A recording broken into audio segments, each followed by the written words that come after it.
सालुंखे, ये कागज तुझे दगोड़िया के मुंह में से मिला? हाँ बॉस, मुझे भी बड़ा ताजुब हुआ। कोई खूनी किसी के मुंह में कागज रख के क्यों जाएगा? सर ये भी तो हो सकता है कि ये कागज खूनी ने उनके मुंह में ना रखा हो, बल्कि उन्होंने खुद मरने से पहले ये कागज खूनी से बचाने के लिए अपने मुंह में खुद ही डाल दिया। हाँ सर, हो सकता है उनकी मौत इस कागज की वजह से ही हुई हो सकता है वो ना चाहते हो कि ये कागज खूनी के हाथ लग जाए, इसीलिए उन्होंने इस कागज को अपने मुंह में छुपा लिया। नहीं शेर, मुझे नहीं लगता कि कागज उन्होंने खुद अपने मुंह में छुपाया, बल्कि जिस तरीके के नीले निशान उनके गालों पर पड़े हुए थे, मुझे तो ये लगता है कि खूनी ने जबरदस्ती उनका मुंह खोला और बाद में ये कागज उनके मुंह में ठूस दी। सालुंखे, खून से सने कागज पर लिखा है अंकुश आनंद। ये जो खून है, क्या दगोड़िया के मुंह के अंदर कोई चोट के निशान या फिर कोई खून था? नहीं बॉस, लाश के मुंह में किसी किस्म का कोई जख्म या कोई चोट का निशान नहीं था। मुझे लगता है कि खूनी ने पहले दगोड़िया साहब को मारा और उसके बाद ये कागज उनके मुंह में रख दिया। ये जो खून लगा है कागज पे, ये खूनी का है? नहीं सच, ये खून दगोड़िया साहब का है। मैंने चेक कर लिया बॉस। सर, हाँ, इंटरनेट पे ये नाम सर्च किया मैंने, अंकुश आनंद। इस नाम के 2 लोग हैं सर, एक है चेन्नई में और दूसरा नासिक में। पता लगाओ इन दोनों के बारे में। इन दोनों में से एक का संबंध तो जरूर होगा, इस दगोड़िया के साथ जरूर होगा। हेलो, हाँ, कहाँ पे? ठीक है, हम लोग पहुंचते हैं। सर एक और खून हो गया है, लेखक मुकेश कुमार का। लेखक मुकेश कुमार? मतलब एक और लेखक का खून? तो फिर जरूर इस मुकेश कुमार और दगोड़िया के खून में कोई ना कोई संबंध है, कोई ना कोई संबंध जरूर है।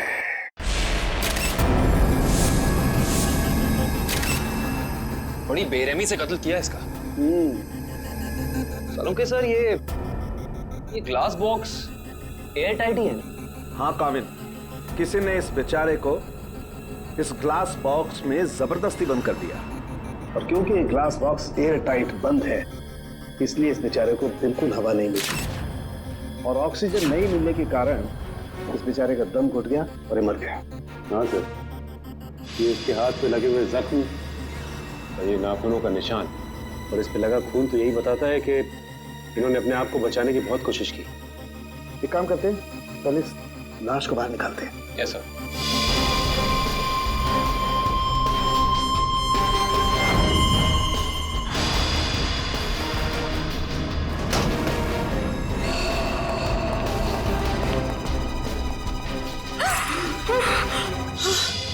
सर, पड़ोसियों को लेकर आया हूँ। इन्होंने देखा है खूनी को अंदर आते हुए।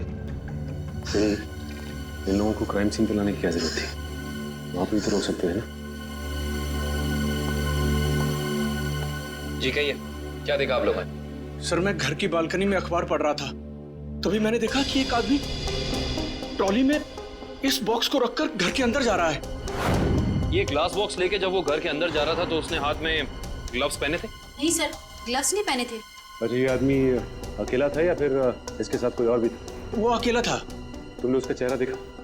स्केच बना सकते हो? नहीं सर, चेहरा तो याद नहीं। पर हाँ, उसका बायां कंधा बार बार हिल रहा था, जैसे कि कोई कपकपाहट हो रही हो।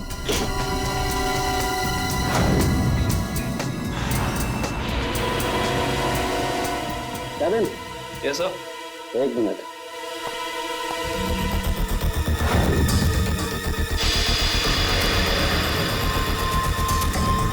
ये देखो कैविन, इस लाश के मुंह में ही ये कागज का टुकड़ा।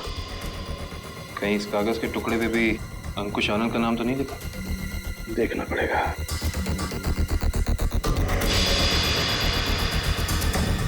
इस पे तो रिजू कालिया लिखा हुआ। रिजू कालिया? ये तो रिजू कालिया इनकी किताब का ही एक किरदार है, और उसकी भी मौत कहानी में बिल्कुल इसी तरह से हुई थी, दम घुटने की वजह से। इसका मतलब ये अंकुश आनंद, ये भी दगोड़िया की किसी किताब का किरदार है, और ये सारा का सारा काम सीरियल किलर का है, जो एक के बाद एक लेखकों को बिल्कुल उसी तरह से मार रहा है जैसे कि लेखक अपनी कहानी में किरदार को मारता है। ऐसे ही लगता है।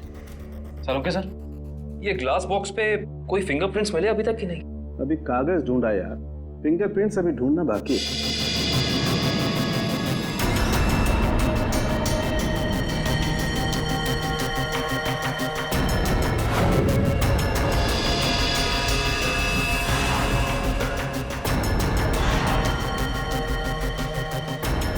मैग्नीफाइंग ग्लास देना जरा।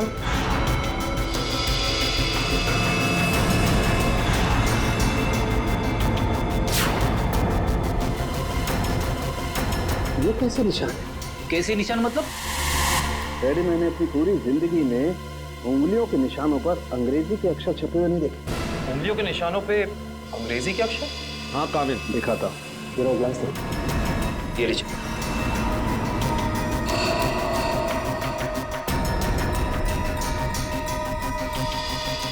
TRIQN देखो कैसे कर सकते हैं? पड़ोसी भी कह रहा था ये ग्लास बॉक्स लेकर जो इंसान यहाँ आया था उसने ग्लव्स नहीं पहने थे। इसका मतलब ये अनोखे उंगलियों के निशान उसी इंसान के हैं। उंगलियों पे छपे हुए अक्षर? सालून के साहब, ये कैसे मुमकिन है? मुमकिन है फ्रेडी, बॉडी मॉडिफिकेशन के जरिए मुमकिन है।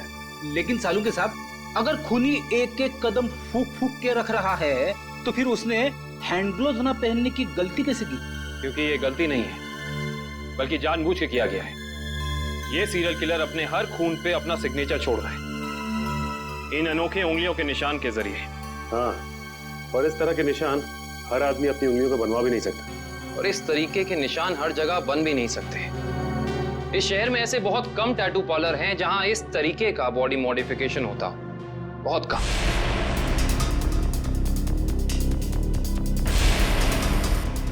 यस, ये बॉडी मॉडिफिकेशन आपने किया है? No sir.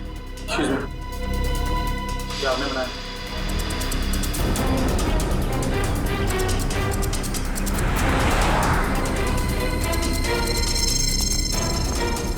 अभी बिजी हूँ मैं, बाद में आना। हम भी बहुत बिजी रहने वाले लोग हैं, बाद में आने का वक्त नहीं है हमारे पास। बिना अपॉइंटमेंट के आ रहे हो? मैं तुम्हारा टैटू नहीं बनाऊंगा। सीआईडी शिवा, बाद में आना। क्या हुआ सर? मैंने कुछ किया क्या? शहर में कुछ खून हो रहे हैं। खून? किताब लिखने वाले लेखकों के। लेखकों के? पर मैं तो टैटू आर्टिस्ट हूँ सर, मेरा क्या लेना देना इससे? हो सकता है कुछ लेना देना हो। मैं समझा नहीं सर। बॉडी मॉडिफिकेशन भी करते हो ना तुम? जी हाँ सर, मेरे पास लाइसेंस भी है, मैं दिखाता हूँ। कोई जरूरत नहीं। ये फोटो ध्यान से देखो। ये त्रिकोण वाली कलाकारी तुमने दिखाई थी किसी के हाथ पे? जी हाँ सर, मैंने की थी, पर मुझे नहीं पता था कि ये किलर होगा सर। पता है हमें, डरो मत। हाँ, लेकिन इस इंसान की कोई ना कोई डिटेल तो जरूर होगी तुम्हारे पास, है ना? जी हाँ सर, मैं एक मिनट में लेके आता हूँ सर। जी हाँ सर, देखिए सर, त्रिकोण अनुकरण नाम है इसका। त्रिकोण अनुकरण? ये किसी आदमी का नाम है या किसी एनजीओ का? त्रिकोण मतलब ट्रायंगल और अनुकरण मतलब किसी की नकल करना। मतलब कोई ट्रायंगल बना के किसी की नकल कर रहा है? शायद त्रिकोण नाम का कोई पुराना सीरियल किलर रहा हो जिसकी नकल ये वाला खूनी कर रहा है। एक काम करते हैं, अपनी डेटाबेस में चेक करते हैं कि त्रिकोण नाम का कोई क्रिमिनल था क्या। हाँ निखिल, त्रिकोण नाम का सीरियल किलर कहाँ पे? कौन सी जेल में है? शांति नगर। ओके ठीक है, थैंक यू। चलो, एक त्रिकोण का पता तो चला है जो ठीक उसी ढंग से लेखकों का खून करता था जैसे अभी हो रहे हैं, लेकिन वो पिछले 4 साल से जेल में है। मतलब या तो ये खूनी जेल से बाहर निकल के मार रहा है या फिर कोई त्रिकोण की नकल कर रहा है। अभिजीत, सारांश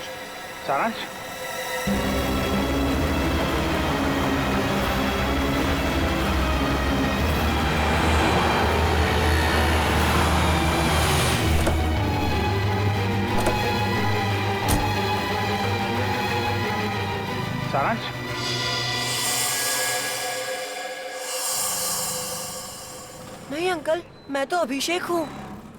माफ करना, हम इसे कोई और समझ बैठे। सर 15 दिन हो गए, अखबार, न्यूज़पेपर्स, हर जगह कोशिश कर ली, मगर सारांश हमें मिला ही नहीं सर।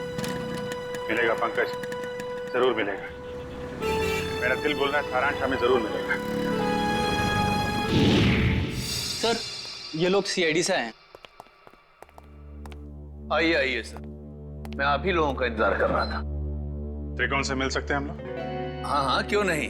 पर सर, मुझे नहीं लगता कि त्रिकोण ये सारे खून कर रहा है, क्योंकि इस जेल से बाहर निकलना बिल्कुल ही नामुमकिन है। अच्छा, इस त्रिकोण का स्वभाव कैसा है अभी यहाँ इस जेल में? हिंसक और खतरनाक ही है या?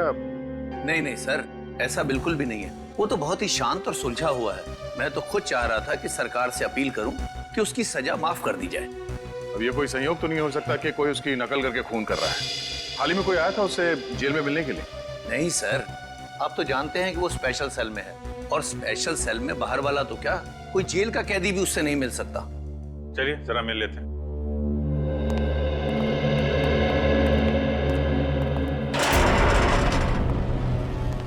त्रिकोण, देखो तुम्हारे लिए आज कितने खुशी का दिन है।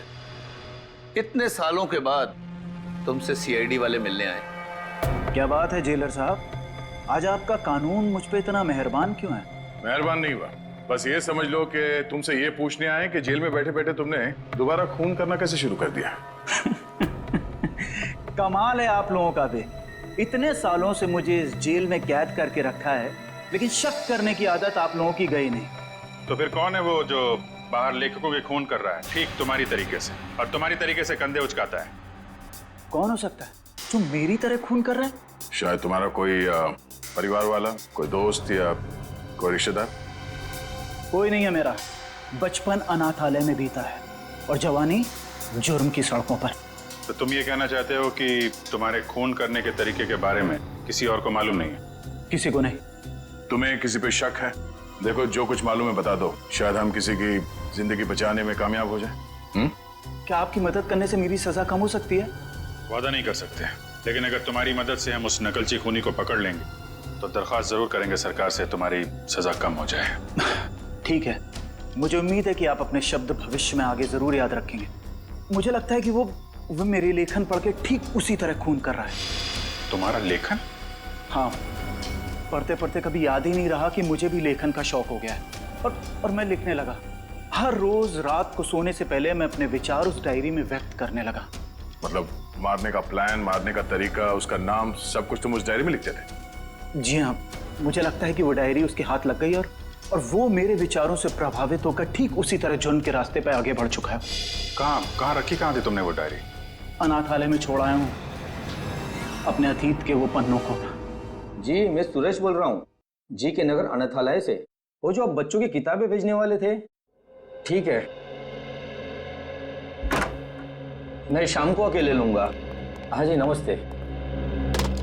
कहिए। सीआईडी? क्या बात है सर? जो बात हम आपसे कहना चाहते हैं उसका संबंध त्रिकोण से है। त्रिकोण? मुझे पता था कि एक न एक दिन त्रिकोण की वजह से यहाँ पुलिस या सीआईडी जरूर आएगी। क्या आप पहले से ही जानते थे कि त्रिकोण गुनाह के रास्ते पर चलने वाला था? नहीं, उसे तो यहाँ से निकले हुए जमाना हो गया। जब वो यहाँ आया था तब सिर्फ 12 साल का था। तो क्या वो बचपन से ही हिंसक स्वभाव का था? नहीं सर, हिंसक स्वभाव का तो नहीं था वो, लेकिन वो घंटों घंटों एकांत में बैठना पसंद करता था। किसी से ज्यादा बात भी नहीं करता था। मतलब वो अकेले बैठ के सिर्फ किताबें पढ़ता था? आपको कैसे पता सर? क्योंकि हम मिल चुके हैं उससे। फिलहाल वो जेल में है। ज्यादातर अपराधों की ही किताबें पढ़ा करता था वो। किताबों के पन्नों में डूबकर एक अलग ही दुनिया में चला जाता था। किताबों के किरदारों से बातें करने लगता था कि तुमने खाना खाया या नहीं। कभी कभी तो मैं डर जाता था कि इसका ये जुनून एक मानसिक बीमारी ना बन जाए। आपका डर बिल्कुल ठीक निकला। उसके इसी मानसिक बीमारी ने उसे मजबूर किया उन लेखकों को मारने पे जिनके उपन्यास वो पढ़ता था और जिनके लेखन से वो काफी प्रभावित था। और उन लेखकों को बिल्कुल वैसे मार रहा है जैसे उन्होंने उपन्यास में किरदारों की मौत लिखी है। मुझे इस बात से जरा भी हैरानी नहीं हो रही है, क्योंकि अगर उसका कोई पसंदीदा किरदार उपन्यास में मर जाता तो चीख चीख कर रोता, लेकिन अब तो जेल में है ना, तो आप लोग यहाँ क्यों? देखिए, लेखकों के फिर से खून हो रहे हैं, बिल्कुल उसी तरह से जैसे त्रिकोण करता था। मतलब त्रिकोण जेल से भागकर फिर से खून कर रहा है? नहीं, त्रिकोण तो अभी भी जेल में है। कोई और है जो त्रिकोण की तरह नकल करके लेखकों का खून कर रहा है। किसी पे शक है आपको? नहीं सर, मुझे किसी पे शक नहीं है। चलो ठीक है, मगर त्रिकोण यहाँ पर जिस कमरे में रहता था क्या वो कमरा हम देख सकते हैं? सर वो तो बहुत पुरानी जगह है, अब वहां कोई नहीं रहता है। फिर भी ठीक है सर, आइए।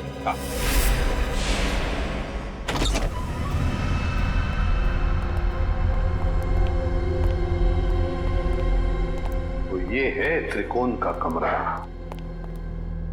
मैनेजर साहब, त्रिकोण के पास एक डायरी हुआ करती थी, कुछ जानते हो उस डायरी के बारे में? नहीं सर, हमें तो ऐसी कोई डायरी नहीं मिली। वैसे आप देख सकते हैं सर, यहाँ पे कुछ पुरानी किताबें पड़ी है, शायद उसमें हो। देखो फ्रेंड, किताबों को ऐसे क्यों रखा गया, संभाल के क्यों नहीं रखा? ऐसे तो दीमक खा जाएंगे इसे। माफ करना सर, दरअसल इस कमरे की तरफ मैंने ध्यान ही नहीं दिया।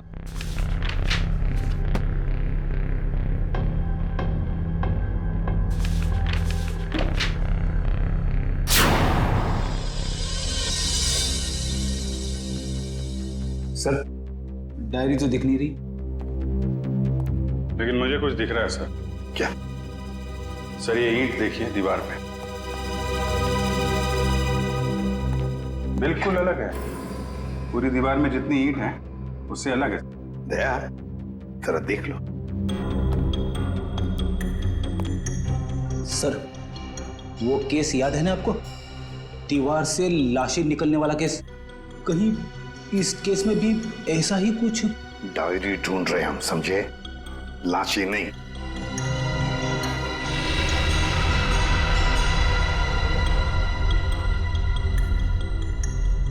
नहीं फ्रेडी, क्या लाश तो दूर, एक किताब भी नहीं रख सकते हैं। सर देखिए, फाइल कार्ड है।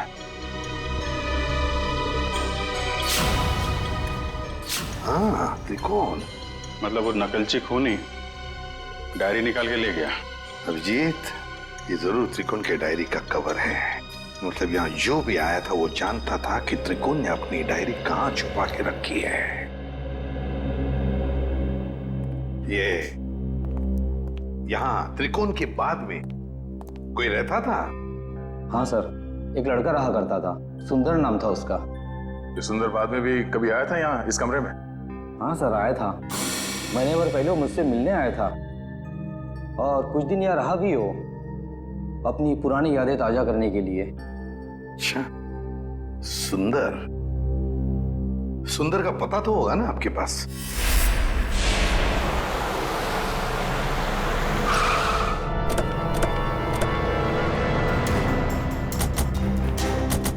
वाह भाई वाह, कितना आलीशान घर बनाया सुंदर ने। अंदर चल के देखते हैं और क्या क्या आलीशान राज छिपा रखे हैं सुंदर ने। दरवाजा तो खुला हुआ है, कहीं भाग तो नहीं गया सुंदर? लगता है कुछ कर पड़े। सुंदर! ओह माय गॉड, वो देखो।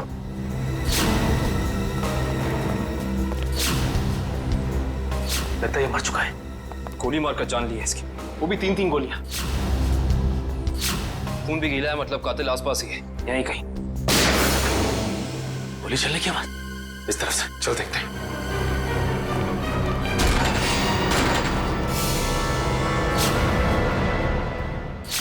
देखो से। सुंदर जी, हाथ ऊपर।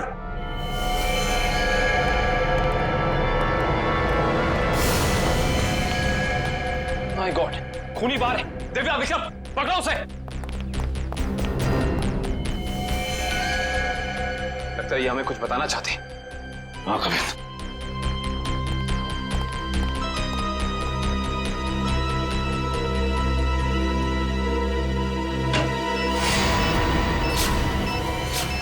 यहाँ बॉम्ब है, सिर्फ 30 सेकंड बाकी है, निकलते हैं यहाँ से। चलो चलो जल्दी। चलिए जल्दी। मैं मेरी मीना को ऐसा छोड़ के नहीं जा सकता। मीना, मीना, अरे रुक जा, मर जाएगा।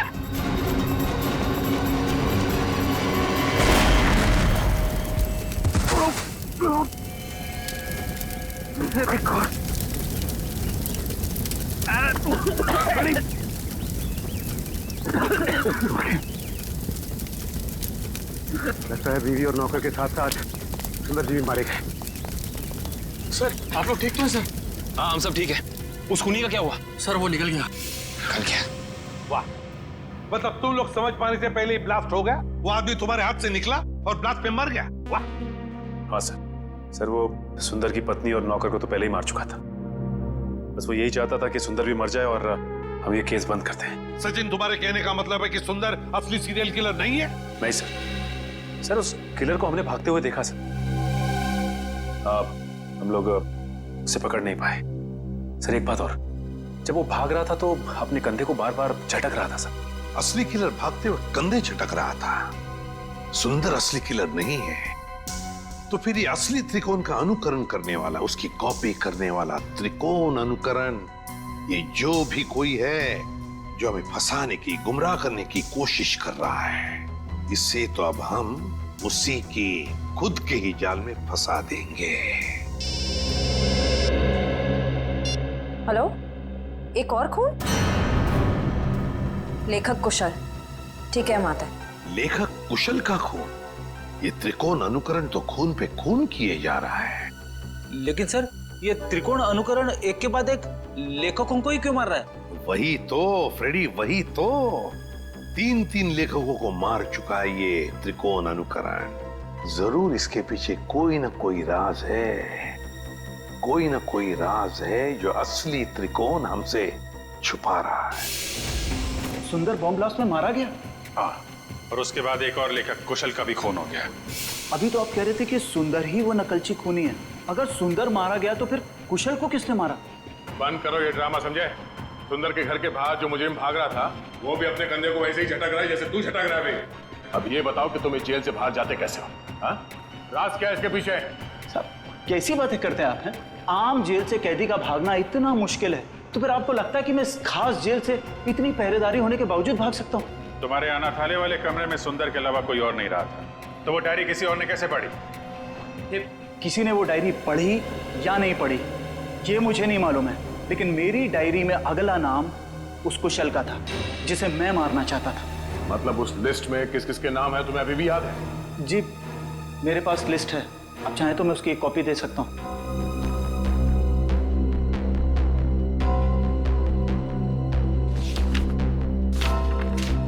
पहले देना चाहिए था, शायद कुशल की जान बच जाती। मुझे इस चीज की उम्मीद नहीं थी।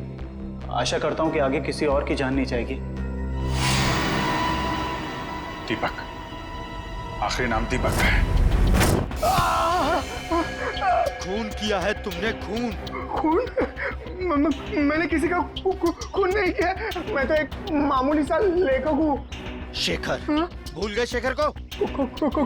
कौन शेखर? मैं किसी शेखर को नहीं जानता। तुम्हारी किताब खूनी मंजिल का किरदार शेखर। अरे पागल हो गया क्या? वो कोई असली में शेखर इंसान थोड़ी ना है। वो तो मेरी कहानी का एक कैरेक्टर है, मेरा पात्र है वो। चल राइटर साहब, आपको थोड़ा सेंसिटिव होना चाहिए। आप इस तरह जल्दी करेंगे तो कैसे चलेगा? हाँ, अब आप भी जरा इस दर्द को महसूस करिए।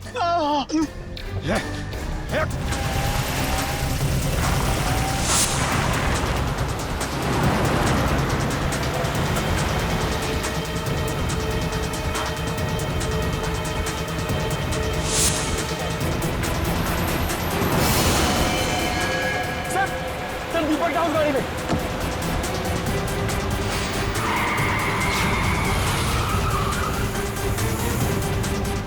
उसमें? हाँ सर।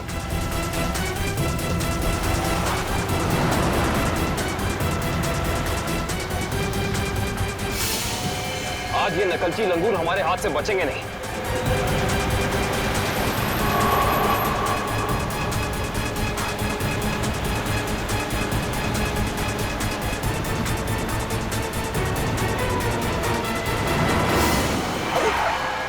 ये कौन आ गया? कोई शराबी होगा सर, इसकी वजह से हमारा खून ही हाथ से निकल जाएगा।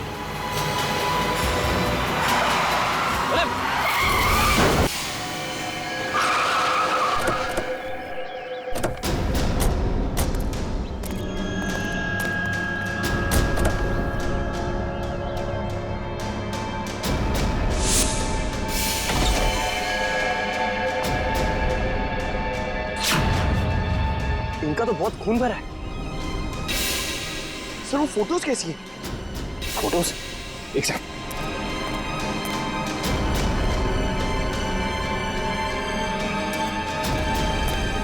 ये देखो, ये तस्वीरें केसी डगोडिया के क्राइम सीन की तस्वीरें इनके पास। ये फोटोज इसके पास कैसे आई सर? ये कोई जर्नलिस्ट या रिपोर्टर तो नहीं? जर्नलिस्ट को तो वहां अंदर आना अलाउ नहीं किया था। सर इसका मतलब ये हमारे पहुंचने से पहले वहां पहुंच गई थी। हो सकता है पंकज, कहीं ये वही लड़की तो नहीं जिसने हमें फोन करके बुलाया था। इसका होश में आना बहुत जरूरी है। दिव्या, पानी की छींटे डालो।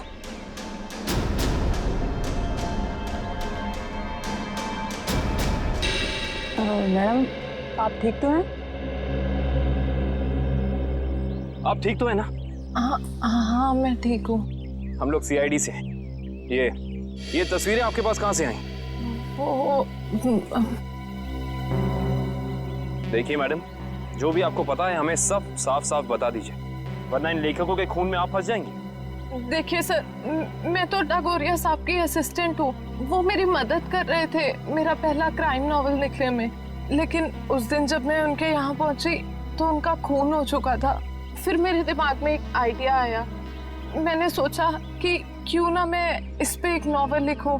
बस इसीलिए मैं आप लोगों का पीछा कर रही थी, ये जानने के लिए कि आप लोग कातिल को कैसे पकड़ेंगे। आप हमारा पीछा कर रही थी, इसका मतलब आप जानती थी कि हम कौन हैं। हाँ। नॉवेल में ये भी लिख देना कि तुम्हारी वजह से खूनी हमारे हाथ से निकल गया। देखिए सर, मुझे माफ कर दीजिएगा, मैंने ये सब जानबूझ के नहीं किया।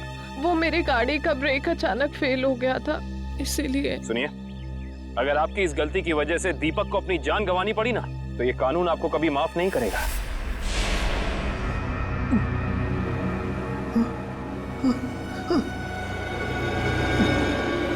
मुझे छोड़ दो प्लीज, प्लीज मुझे यहाँ से जाने दो।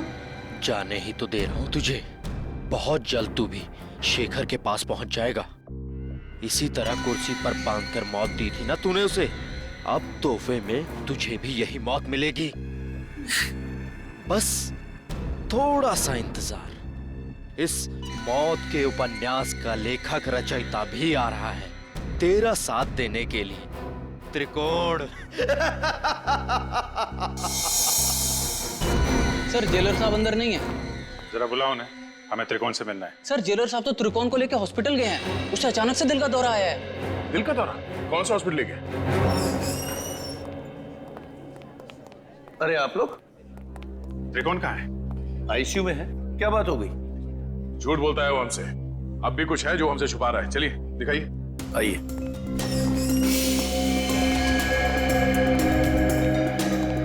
कहाँ है ये त्रिकोण? कहाँ है? अभी तो यही था, कहाँ चला गया? सर कहीं वो हॉस्पिटल से भाग तो नहीं गया दीपक को मारने के लिए? भाग कैसे सकता है? यहाँ कौन था? कौन वार्ड बॉय था यहाँ पे? सर मकरंद था। ये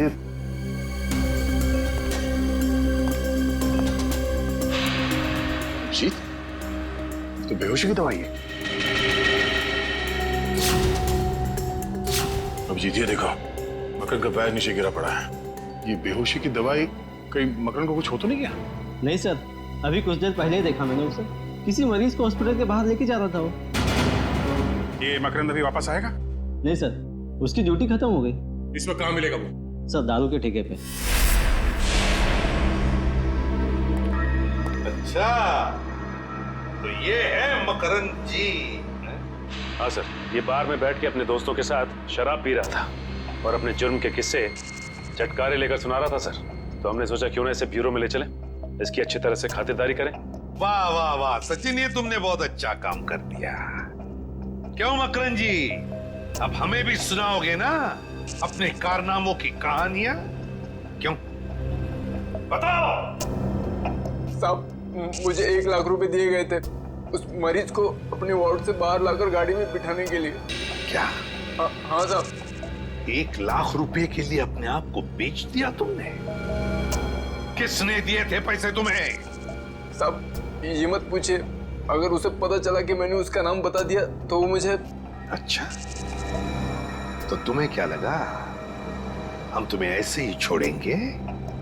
और खातिरदारी करेंगे हम तुम्हारी, ऐसी खातिरदारी कि जिंदगी भर याद रखोगे। क्यों सचिन? बिल्कुल सर। अरे नहीं साहब, इसकी क्या जरूरत है? मैं बताता हूँ ना साहब, बताता हूँ मैं। फिर बताओ जल्दी। ढूंढो इस घर को अच्छी तरह से ढूंढो। देखो कहीं छुप कर बैठा है क्या? कोई ना कोई सुराग तो जरूर मिलेगा।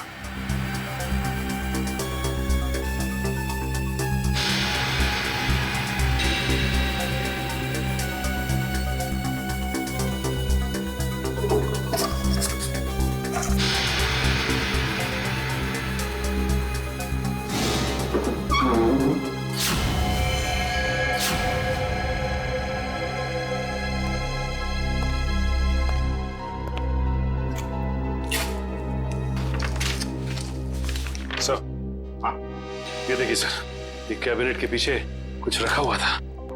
कागज है? हाँ सर, पेपर्स ही है। डायरी के पन्ने हैं। अरे ये तो त्रिकोण की डायरी के पन्ने हैं। यही तो हम ढूंढ रहे थे उस अनाथ आश्रम में। My God! क्या हुआ सर? श्रेया, इसमें लिखा है कि दीपक वो आखिरी लेखक है, दीपक जिसकी वो जान लेना चाहता है। इसका मतलब दीपक की जान को खतरा है? सिर्फ दीपक की जान को ही नहीं, उसके अपनी जान को भी।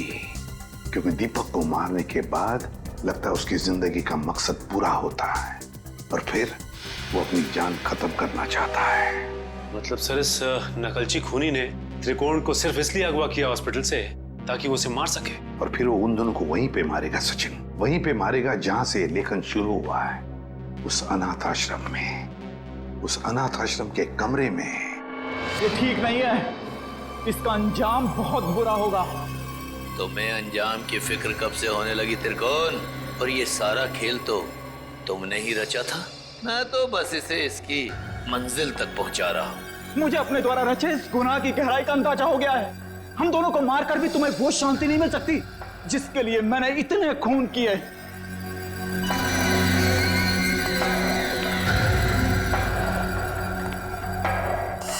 हाँ, क्यों नहीं, पर मुझे नहीं लगता कि ये सारे खून त्रिकोण ही कर रहा है। बहुत देर हो चुकी है त्रिकोण। तेरे प्रवचन अब ना तो तेरी जान बचा सकते हैं और ना ही दीपक की। नहीं चला, तुम ऐसा नहीं कर सकते। अब तुझे मैं बिल्कुल वैसे ही मारूंगा जैसे त्रिकोण ने अपने उपन्यास में लिखा था। नहीं चला, तुम मुझे मत मारो, मुझे जाने दो। बस हो गया तुम्हारा खेल। अब अगर कोई हरकत की ना तुमने तो तेरा वो हाल करेंगे तो सोच भी नहीं सकता। सीआईडी, तो आखिर मेरा भेद खुल ही गया। तो अब तुम लोग मुझे फांसी पर चढ़ाए बिना तो छोड़ोगे नहीं। तो क्यों ना मैं फांसी पर चढ़ने से पहले इन दोनों को मार के अपना मकसद पूरा कर लूं।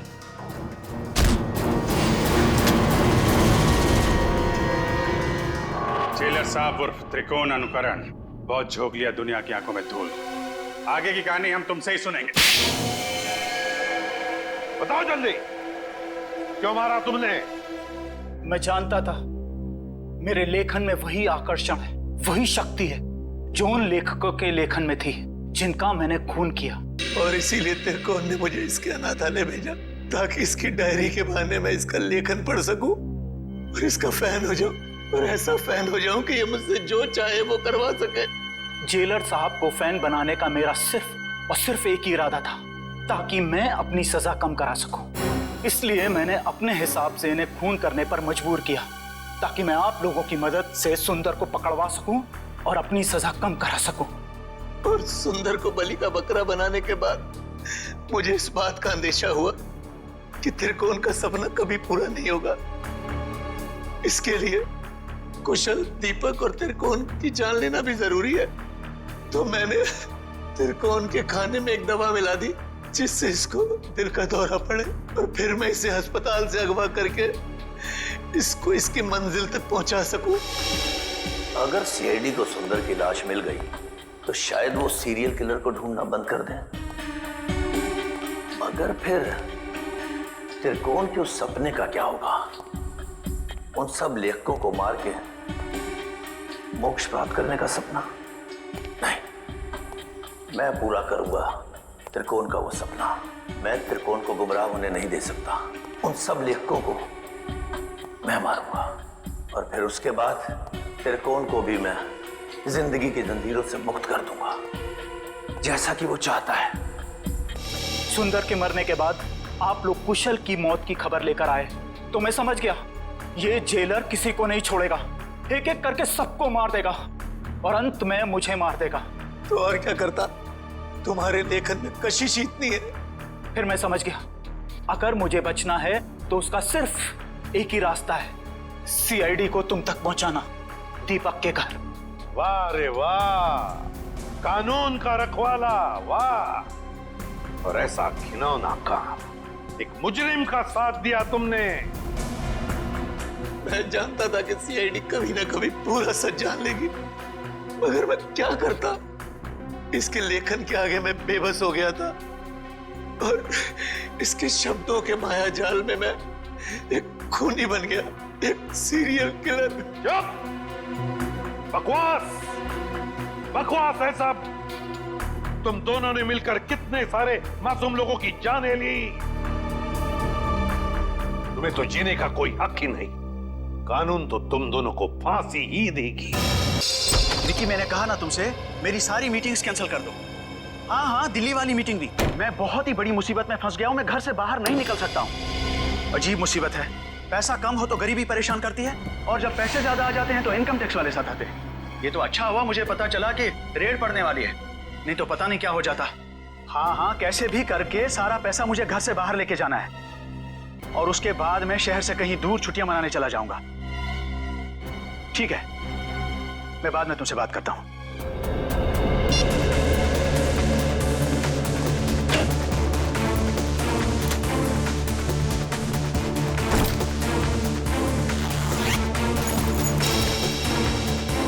ऐसा तो सारा ठीक ठाक ही लग रहा है।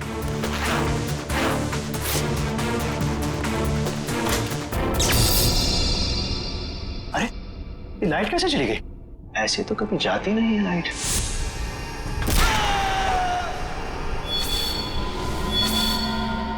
कौन हो तुम और क्यों कर रहे हो ये सब? तुम तो एक लेखक हो ना, जानते ही होगे कि कोई किसी की जान क्यों लेता है। जान लेने की 3 ही वजह होती है, पैसा, प्यार और बदला। मुझे तुमसे बदला लेना है। कैसा बदला? मैं तो तुमको जानता तक नहीं। तुम मुझे नहीं जानते, मगर अंकुश को तो जानते ही होगे ना। अंकुश? अंकुश अनंत, वो मेरे दिल के बहुत करीब था। तुमने उसकी जान ली, अब मैं तुम्हारी जान लूंगा। अंकुश आनंद की मौत का बदला? अरे तुम्हारा दिमाग खराब हो गया है क्या? अरे मुझे निकालो यहाँ से। अरे बचाओ, कोई है? अरे कोई बचाओ। कोई नहीं बचाएगा अब तुम्हें। जिस तरह तुमने अंकुश अनंत को तड़पा तड़पा के मारा था, ठीक उसी तरह मैं तुम्हें तड़पा तड़पा के मारूंगा।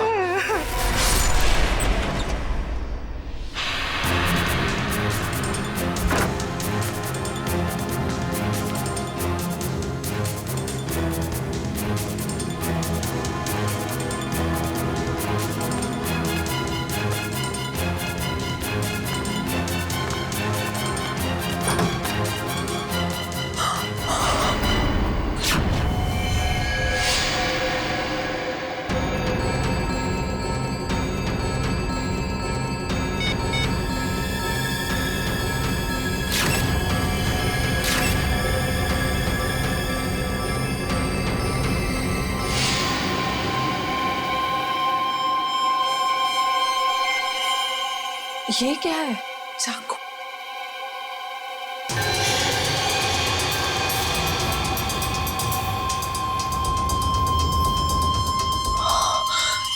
ये क्या किया मैंने? फोटो खींचने के चक्कर में अपनी उंगलियों के निशान चाकू पे छोड़ दिए।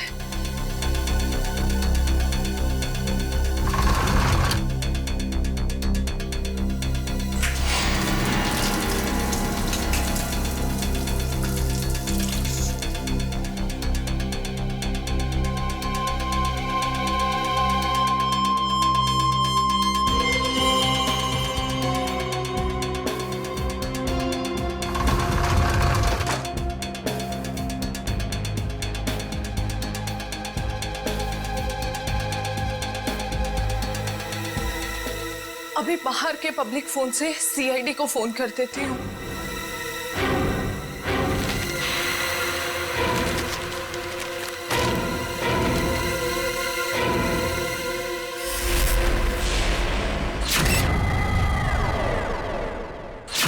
बड़ी बेरहमी से मारा है इसे। गला तो पूरा चीर के रखा है। देखने से लगता है कि खूनी के दिल में इसके लिए बहुत नफरत थी। हाँ, बदला लेने के लिए किया गया खून है ये। वरना ये देखो, एक पैसे को हाथ नहीं लगाया, एक पैसे को भी।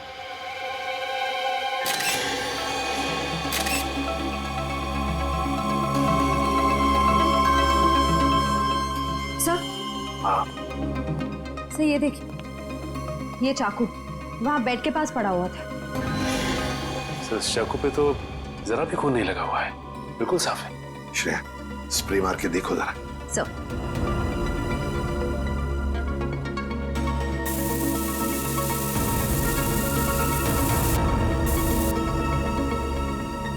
सर ये देखिए, इसका मतलब खून इस चाकू से ही किया गया है।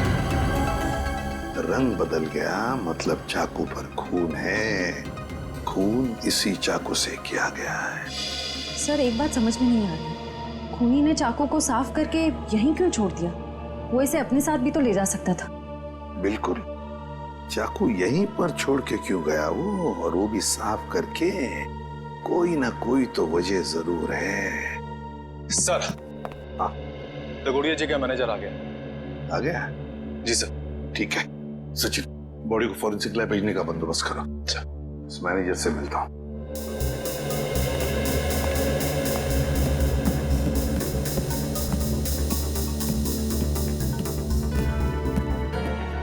सर ये सब कैसे हो गया सर? मुझे यकीन नहीं हो रहा है सर। सर कल रात को ही तो मेरी दगोड़िया सर से फोन पे बात हुई थी, तब तो सब ठीक था। दगोड़िया जी का किसी के साथ कोई झगड़ा वगड़ा था? कोई दुश्मनी थी? नहीं सर, जहां तक मुझे याद है ऐसा कभी उन्होंने कोई जिक्र नहीं किया। एक लड़की ने हमें फोन किया था, वो कहाँ है? सर लड़की ने? हाँ। नहीं सर, दगोड़िया सर के परिवार में इनके अलावा और कोई नहीं है। दगोड़िया सर अकेले ही थे। तो सर, फिर जिस लड़की ने हमें फोन किया था वो कौन थी? सर कहीं वही लड़की खूनी तो नहीं थी? नहीं श्रेया, लड़की खूनी नहीं हो सकती। लाश को उठा के ऊपर लटकाना कोई आसान काम नहीं है, ये कोई लड़की नहीं कर सकती। सर एक और बात समझ में नहीं आ रही, लड़की हमें इन्फॉर्म करने के बाद कि खून हुआ है यहाँ पे, खुद कैसे गायब हो गई? डर गई होगी और शायद इसीलिए उसने लैंडलाइन से, मेरा मतलब है पीसीओ से, हमें फोन किया होगा। ऊपर जो पैसों से भरी बैग है, क्या जानते हैं आप उस पैसे वाले बैग के बारे में? दरअसल दगोड़िया सर कल काफी परेशान थे। एक्चुअली उन्हें पता चला था कि उनके घर में इनकम टैक्स की रेड पड़ने वाली है, और इसीलिए उन्होंने अपनी सारी मीटिंग्स भी कैंसिल करवा दी थी। अच्छा, तो शायद इसीलिए पैसे ठिकाने लगाने के प्लानिंग में लगे होंगे दगोड़िया जी। और बस उसी वक्त खूनी आ गया और दगोड़िया जी का काम तमाम कर दिया।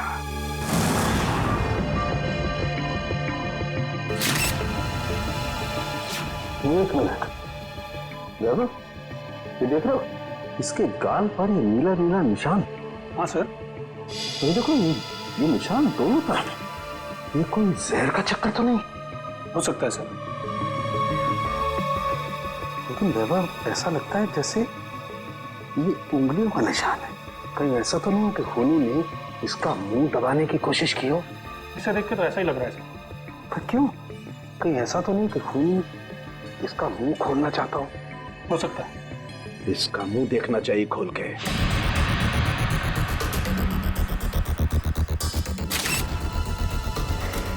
जरा फोर्स देना।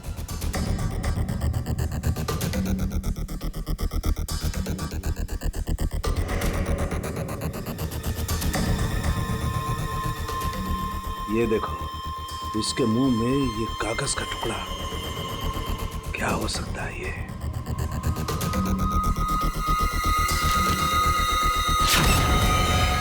अंकुश आनंद, ये किसका नाम हो सकता है? खूनी अपना नाम लिख करके तो कागज का टुकड़ा इसके मुंह में डालेगा नहीं सर। फिर चक्कर क्या है? अरे देखो, कागज के दोनों तरफ